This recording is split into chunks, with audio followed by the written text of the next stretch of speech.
Enfin, après avoir balayé les quelques moments importants qui ont rythmé le calendrier parlementaire, comment ne pas évoquer le dernier texte majeur en date concernant l'immigration?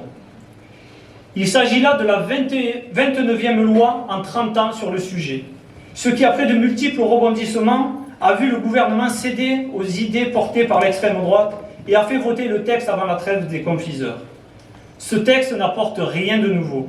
Il n'ouvre aucun droit aux citoyens. Et si le gouvernement souhaite sincèrement lutter contre l'immigration clandestine, tout est déjà dans la loi, entre les OQTF et les centres de rétention administrative. Non. En réalité, ce texte de loi ne va rien changer à la situation de l'immigration dans notre pays. Ce n'est qu'un coup politique pour faire un clin d'œil à l'extrême droite en pensant que reprendre ces théories suffit à s'attirer de la popularité. Ne soyons pas dupes.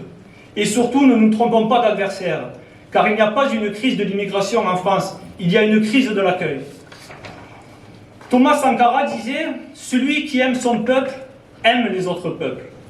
Oui, c'est une période difficile où nous devons prioriser l'entraide, la solidarité, le bien vivre ensemble.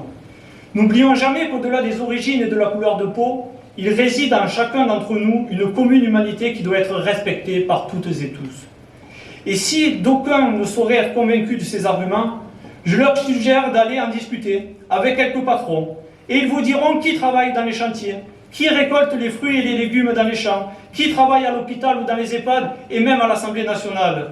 Ils découvriraient alors que la situation est bien plus complexe qu'elle ne paraît au premier abord.